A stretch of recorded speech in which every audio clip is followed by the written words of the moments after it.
Hello, everyone, and welcome to our open house tonight. Tonight, we're here to talk about the upcoming workshop from Sweet Sobriety, but I will start with introducing myself. I am Clarissa Kennedy. I am a clinical social worker, and I feel like a bit of a leader in the food addiction recovery space. I have my own private practice where I work with clients. I'm co-host of the Food Junkies podcast, and I also have my own personal recovery story from eating disorder, ultra processed food use disorder. And I'm also the co-founder of Sweet Sobriety, which is our online recovery community dedicating to help individuals break free from food addiction and or disordered eating. And this was founded by me and my co-founder, Molly Painschab, who will take it away. Thanks, Clarissa. Yeah, I feel like a lot of the things that I'm responsible for are very similar to yours. So for those of you who don't know me, my name is Molly Painschab. I am a dual licensed mental health and addiction counselor in Montana. And I spent the first 15 years of my career working in criminal justice, working with people with substance use disorder, other mental health disorders, child protective services, sexual assault, you name it. I was doing that. And then in about 2018 or 2019, 2017, I started my own journey and I found Vera's book. And I was like, oh my gosh, food addiction is a real thing. And what if that could be part of my story? And so I started looking into what would it be like to go on this recovery journey. And I decided to change my focus to treat people with ultra processed food use disorder. And from that, then I met Clarissa. And so now I do lots of things. I help run Sweet Sobriety. I'm a co-host on Food Junkies, on the Food Junkies podcast, as well as Food Shrinks podcast. I'm working with a team, an international team, a very international team, to get ultra processed food use disorder recognized by the World Health Organization, making it a part of the International Classification of Diseases, among many other things. So I too would say at this point, I would absolutely probably put a stamp of I'm an expert at this point in this disorder and how to treat it. Our research is really cutting edge as far as nobody has ever researched treatment of ultra processed food use disorder. And we just had our second paper published on the treatment that we do in Sweet Sobriety. And it's the 12-month follow-up and it's phenomenal. So if anybody ever wants to know more about Sweet Sobriety, we've had several open houses this year already. And so we don't want to go into it over and over again, especially if many of you are joining us again, and we just did this about a month ago, but I can point you to the recordings that we did of previous open houses, and you can go ahead and take a tour of Sweet Sobriety there, or you can reach out and ask us more questions, and I'm happy to walk you through any of it and to know more about what we do. So with that, I'm going to turn it back over to Clarissa because she is going to introduce us to our very special guest, the reason why we're actually all here tonight. So yeah, go ahead, Clarissa. Awesome. Well, it is my pleasure to introduce Dr. Kristina Dobyns, and I actually took the same course as one of the same courses as her, Befriending Your Body. Some of you may have taken that with me before, but Kristina is an integrative recovery specialist and nutritional therapy practitioner. She specializes in helping women overcome binge eating, food addiction, and compulsive eating behaviors. She draws from her personal journey of battling binge eating for over 2 decades, and she offers a very compassionate and holistic approach to recovery. She's the founder of Beyond Binge Eating. She holds a PhD in somatic psychology.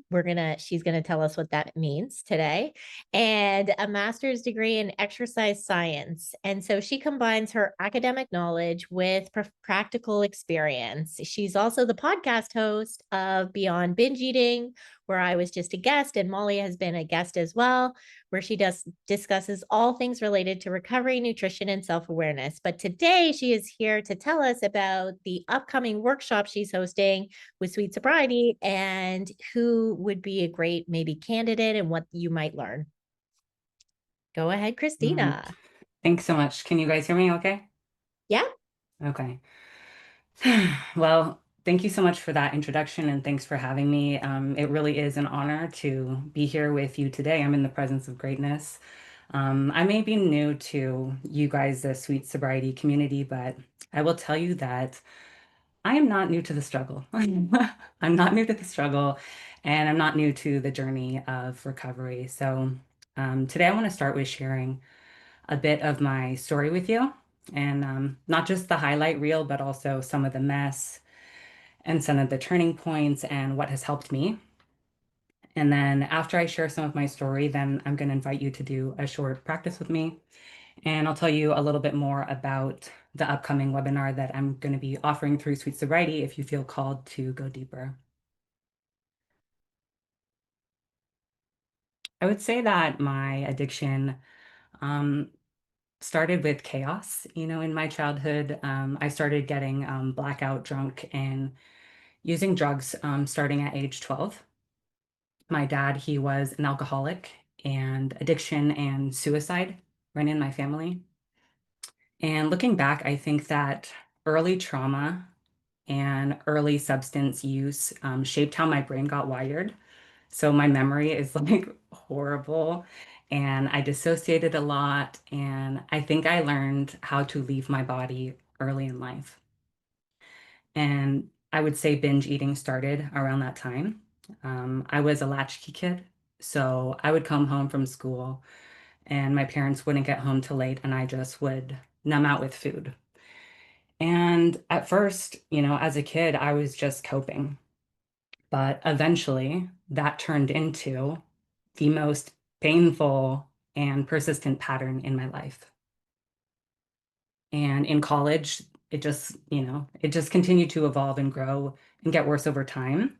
So I would like, for example, party, do drugs, and binge and then feel like messed up, like I just couldn't stop. And even when I stopped, because, a lot of times those things are fueled by alcohol and drugs, right? But then when I got sober, I actually still binged. And I actually binged like more than ever. Like it just all got worse. And every day revolved around like trying not to binge and then binging.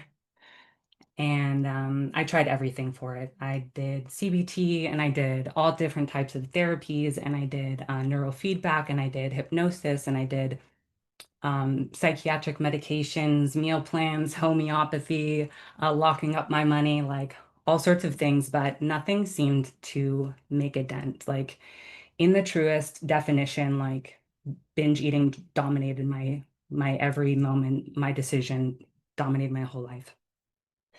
So fast forward 20 years, 20 years, same thing, right? Same thing. And then came 2020. So my mom passed right before the everything shut down. Like literally like it was like right like yeah, right before everything shut down. That's like when she passed. And my dad had already passed a couple years prior to that, and my grandparents had already passed, two of them by suicide. And then came, COVID blew up, the world shut down, and and I was alone. And the only thing I knew how to do was binge. And I felt like I was just reliving the same nightmare day after day, Groundhog's Day. And I had met someone who had told me that her bulimia was cured by ibogaine, and ibogaine is a very very powerful psychedelic that is like known for treating addiction. And I was desperate, mind you. I had already done a lot of psychedelics as a youth, and I had sworn them off, once, in my sobriety. I was like, never again. I didn't want to, right? But then I was like, I'm gonna do it again, not because I wanted to, but because I sheer, like I said, desperation for healing and all that. And so I did Iboga, I did Ibogaine, I did all these psychedelics. But what ended up happening for me was that they cracked me open so widely in ways that I wasn't ready for. I became completely destabilized, and my suicidal ideations were quite strong and I didn't feel safe within myself. So I ended up going into residential treatment for 5 weeks. And when I was there, it wasn't, I mean, obviously 2020 was the worst year of my life, but I would have to say that that was, a pivotal moment. A lot of things started shifting after that. And all the years prior to that, the 20 plus years prior to that was like foundational. It's not like all of the things and the therapies and all that was for naught. But I would say it's really been since 2020 that things started shifting more dramatically. And so, for example, something that I can put my finger on is when I was in residential, um, I I met a woman while I was in, we're all in these groups, right? And there was a woman in there who demonstrated for me self-compassion in a way that truly landed for me in the first time ever. And that really sparked a shift in me to be softer with myself and to be softer with others and to be, you know, softer in my life. And another thing was that while in residential, I was inspired to deepen my understanding of embodiment as deeply as I could, both experientially as well as academically. And so that inspired me to pursue my doctorate in psychology to understand how to reconnect the mind and body, because from my experience dealing with binge eating and compulsive and addictive behaviors with food, I just felt like my mind and body were worlds apart. So I wanted to learn how to reconnect that as best that I could. Another thing that really shifted was that after leaving residential, I started working with a food addiction coach um, who provided me with more education and gave me permission to eat in a way that worked for my brain, which was like structured and abstinent and animal based. And she affirmed for me for the first time that I wasn't disordered for needing clear boundaries, that I was just wired differently. And so that was, a real game changer for me. And another thing that happened is that I found co-regulation with a partner, like a calm and grounded partner, which was really helpful. And then that led me to doing something that I never thought that I would do because I never had the stability or the capacity. Because I'm like, I can barely take care of myself. How can I take care of another human or creature? Didn't have the stability, didn't have the capacity, but I'm going to show you something because he's right here.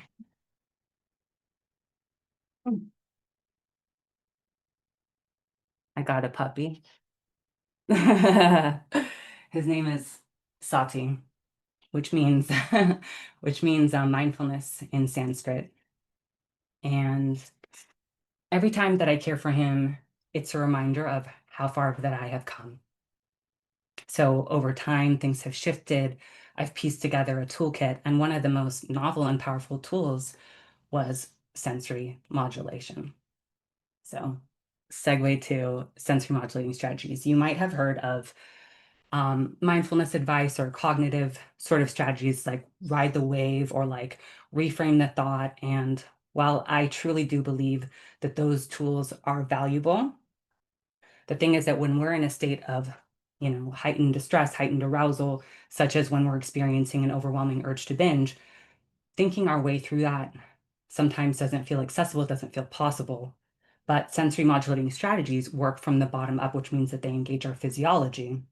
So instead of trying to outthink an urge, we can use things like sound, touch, movement, breath, and even scent to speak directly to the nervous system, because sensations are the language of the nervous system.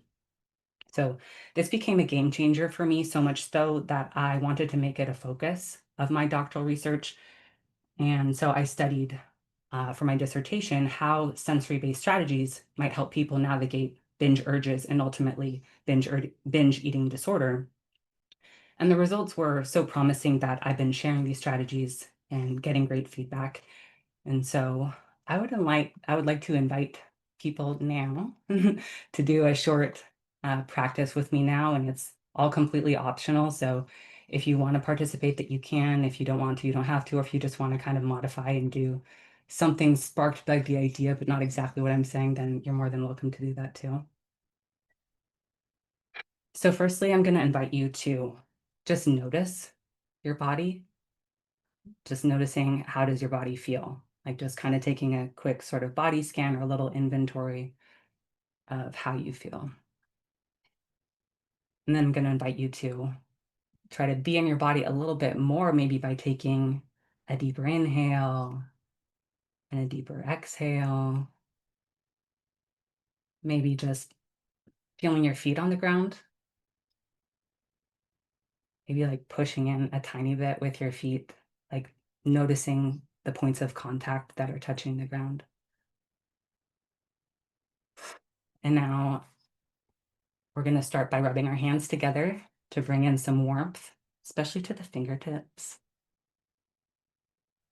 Now, I invite you to bring your fingers to your eyebrows and do just like a gentle eyebrow massage. And it doesn't have to be a certain way. We're just giving some nice sensory input to the eyebrow, and you can do like sort of a firmer, like a hard, firm stroke, or if you want to kind of have a lighter touch and do a rubbing of the eyebrow, you can. And this is where you develop your own self-empowerment and your own agency, because you can make the choice, like what are the things that I want to experiment with, and then you can make the choice if you want to stick with it, if you want to do something different.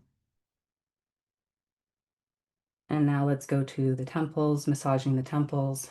And this whole time, deep and calming breaths, and just noticing what's happening. It could be a yawn, could be a sigh, a deeper breath, or maybe nothing at all, and that's okay too.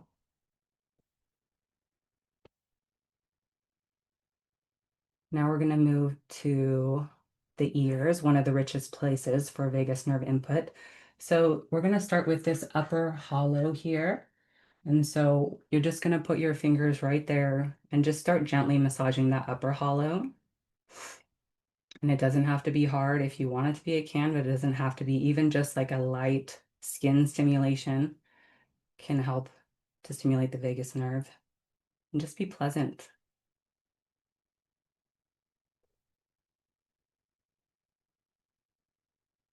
And now let's go to this part right here that's right by the ear canal, the lower hollow. And again, you can kind of modify how you want to, depending on the shape of ear, if you want to do here or kind of grab here. Just massaging the ear.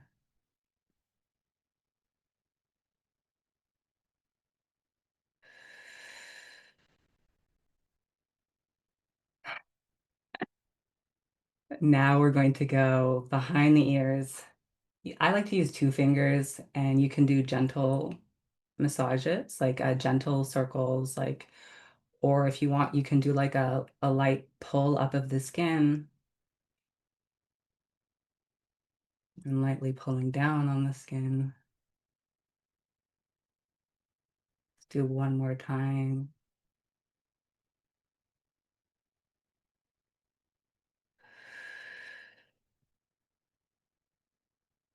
Now we're going to smooth out, like smoothing your throat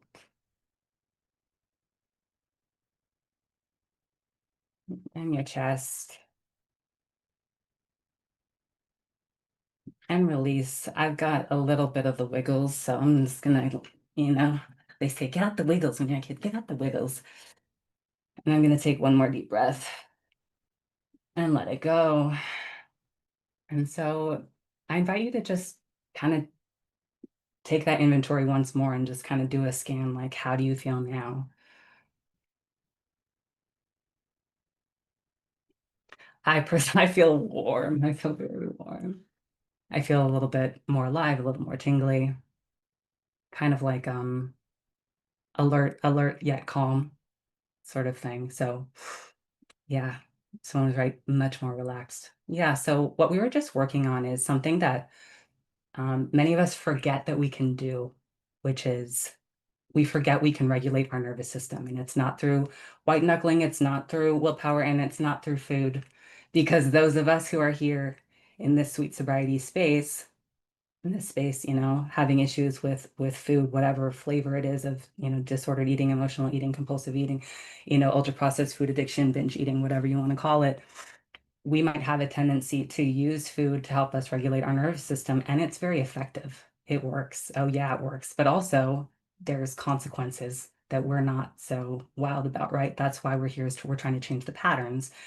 So what are ways that we can regulate our nervous system that doesn't come with those, extra consequences we don't want? So trying to find tools and strategies that we might want, like using, different body-based tools. That's what we want to build our capacity, whether it's using the body or not.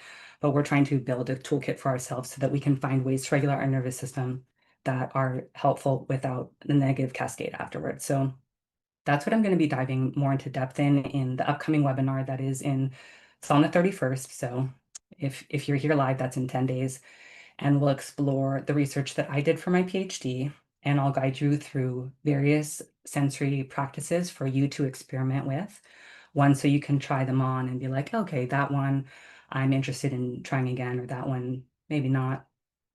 I also do want to tell you that I have a website called beyondbingeeating.com, where I share free resources, and I'm continuing to build out more free resources. And another resource I want to share is my YouTube channel that I recently started. And as Clarissa mentioned, I've interviewed both Molly and Clarissa and other experts in binge eating and food addiction and other topics beyond binge eating, which is why it's called Beyond Binge Eating. So you can find that at Beyond Binge Eating on YouTube. And that's it for me. It's just an honor to be here. I want to thank Clarissa and Molly for having me, and the Sweet Sobriety community for having me. Thank you for letting me share my story. I want to tell you that healing is possible. Thank you so much. Thank you, Kristina, so much for sharing. Does anyone have any questions about the upcoming workshop or anything that Kristina was sharing about today?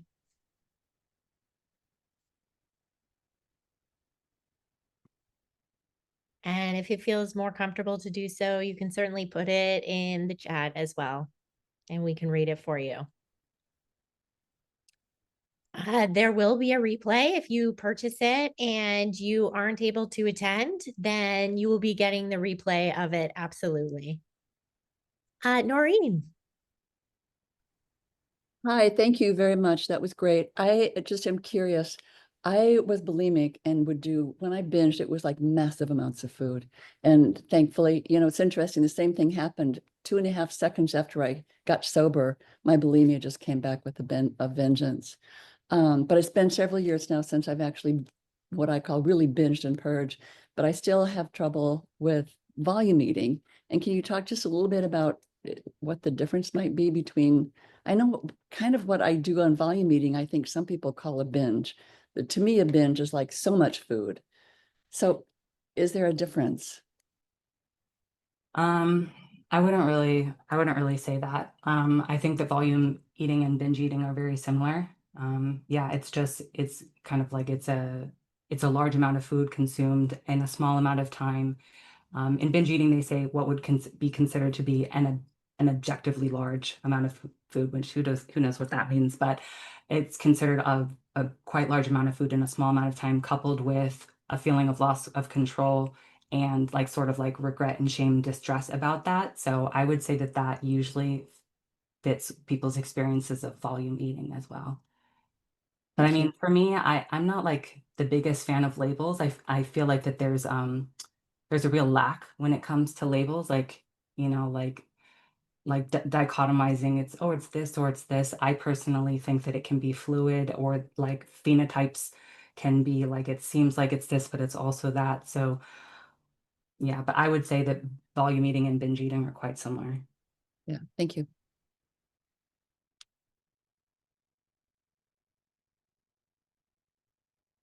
Yeah, Maureen. Hi, Kristina. Hi. Congratulations on your research and your PhD. Oh, thank you so much. So somatic, trauma-informed or somatic-based healing exercises, I try to do them, but certainly food is the quicker, easier way to soothe myself. Of course, it's a faux regulator. It's not an actual self-soothing thing. But I mean, how long does one have to practice these somatic exercises to get to a point where we don't feel like turning to food to soothe ourselves. Yeah, Like, that's it. I mean, I could do a somatic exercise, I could do my meditation, and then an hour later, I still want to binge. Yeah. I guess I just have to do it instead of picking up the food, no matter how long it takes. I mean, there's so much richness in what you just said, and my mind's trying to track all the different things you said. So in the moment, doing a sensory modulating strategy, there's evidence in even doing a few moments of a sensory strategy can shift, can shift your state. So like if you're experiencing a certain intensity of the urge to binge, even just doing a few moments can reduce that urge intensity so that you can actually, you don't, because the higher the intensity of the urge, the higher the likelihood that you're actually going to end up binging, right? But if you can decrease that intensity so you can feel like it's more manageable, so you can continue your life, then that's what you want. So even just doing a couple minutes can be really helpful, right? So, and then we're talking about macroscopically as well, right? So not just like for those few minutes, but how do you change the pattern over time? So to really rewire a pattern, you have to stop, you have to really decrease as much as possible acting upon that stimulus, because each time you actually are acting on it through a binge, you're reinforcing that pattern of urge and reward. So, doing just one time of like not following through on the binge is great. But you have to do it again and again for over time, the urges to become less intense and less frequent. Because it's understandable, like you feel an urge and then you do something for a couple minutes, it's like, okay, it went away, and then an hour later it came back, and that's totally normal. The thing is that you would have to do a strategy again. You have to do whatever it takes. And Clarissa and Molly, I'm sure, and the other work that you've done in your journey, it's not just body-based strategies. It can be, outreach to your community, outreach to sponsors, cognitive behavioral strategies, whatever sort of strategies work. But the thing is that if we act on the behavior, that is rewarding the urge. So yeah, it has to be a persistent practice with determination, with curiosity, with compassion. Like if you did binge, okay, that's fine. But then like what you then, we want to do like the autopsy, like, okay, so maybe next time, what would I do differently? Was there a strategy, like maybe a sensory modulating strategy? Maybe that one didn't quite feel like it got it, or maybe, you need something else, but just like trying to really identify what it is that can support you.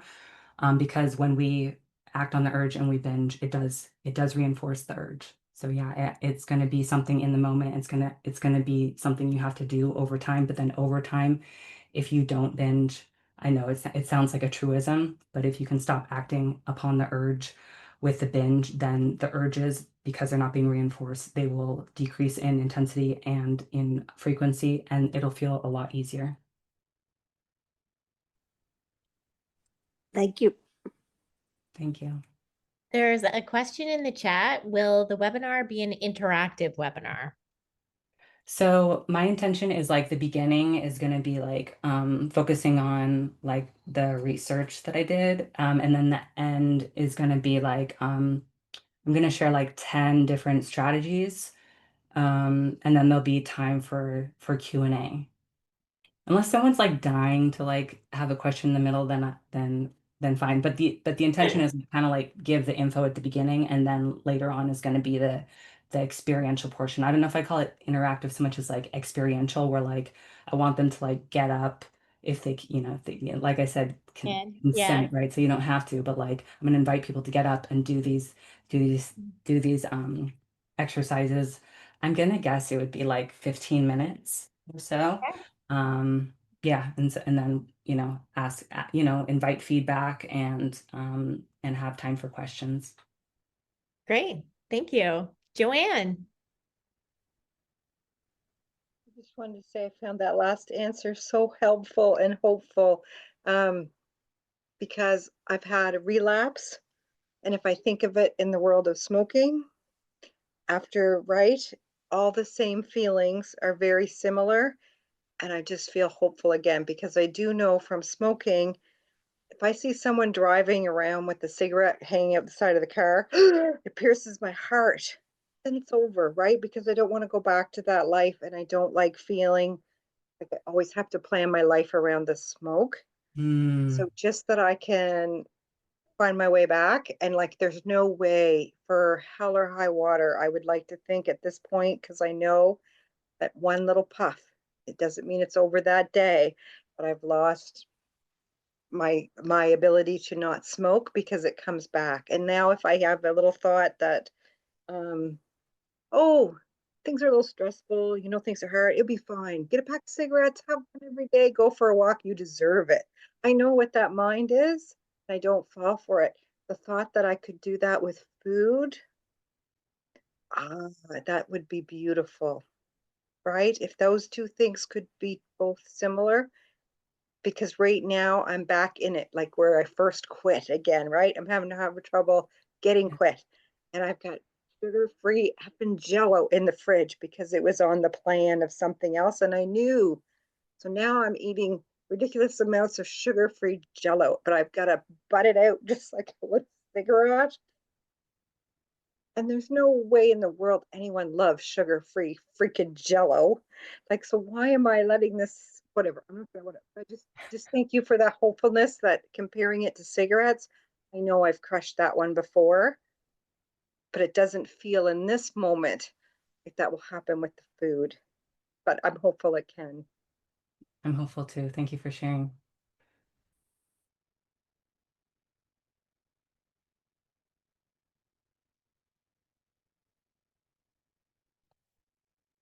Any other questions? I think we got them out of the chat. Hey, Tamara, go ahead. Hi, thank you, Christina, for sharing your story. Uh, I did some somatic tracking for pain at one point. Is that similar kind of like I found out like I'm a very visual person. Like I knew I'm a visual learner or whatever, but I really can be helped by visualizations. And is that also part of your practice? That's a really good question. So I would say the similarity, I would say there's a little, there's similarities and there's differences. And so, for example, I specifically use the word sensory modulating strategies or sensory regulation when talking about this sort of thing because I'm focusing on using the senses as a tool to regulate, and it's mostly, I would say, focusing on proprioception, the tactile scent, the tactile sense. But you can certainly use other senses as well. But like, for example, because we're just working in our body here, then it would mostly be like proprioceptive or tactile. It could be vestibular as well. But like, for example, since I don't have like aromatherapies with me, I'm not going to offer you guys scent-based ones, or because I'm not holding like certain visual things for you to look at, then I'm not going to guide you through visualization. But those things are really powerful. And so in the webinar, I will share with you different strategies for each sense that you could experiment with on your own because it can be really powerful. With somatic tracking, the similarity is that you are tracking non-judgmentally the experiences in your body. And so we're doing something similar with the base of what sensory regulation is about. So we're like kind of noting what's going on in our body, and then we can like implement, let's say if we're noticing an urge, or maybe we're just proactively going to give ourselves like that some sensory input. So we're noticing our state, we're implementing a skillful strategy, and then kind of taking inventory if that specific strategy created the outcome of to have us be in sort of a just right state for the circumstance. So like if you're going to go to bed, your just right state is going to be on the calmer side. And if you're gonna be the host of the Food Junkies podcast, you might want to be a little bit more aroused. You want to be ready, you want to be alert. So maybe you're not going to be, like you're gonna have to gauge what you need based upon the circumstance you're going to be in, and then you're going to implement a strategy to help you get there. The somatic tracking is, like I said, working with your body as well. But I think it's more of like it's not so much like like the thought of like using specific tools to create an effect in your body. But do you see Right. like the Right. overlap? Yes. Yeah. Yes, I do. Thank you. Thank you so much. Mhm.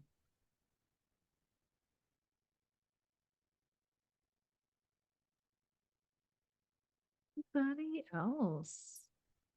And certainly if you continue to have questions, you can send them to us and we can forward them to Kristina and she can answer them on the 31st or get back to you in some way, shape, or form. But we would say join, right? It's $15. Join on the 31st, 10 different practices. Oh my goodness. Like that's phenomenal. So Okay, thank now that I think you. about it, it probably is going to take more than 15 minutes. More 15 to than 20 15. minutes, we'll see. Sure. Yeah, got it. Yeah.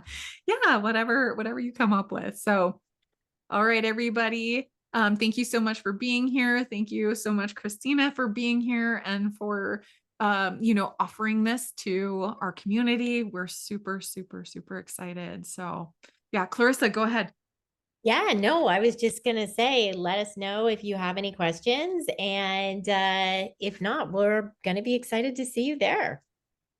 Absolutely. Thank you so much, everybody. Thank you. Bye. Thank you. If you like what you heard today, please remember to like, comment, share, and subscribe. Thank you for watching.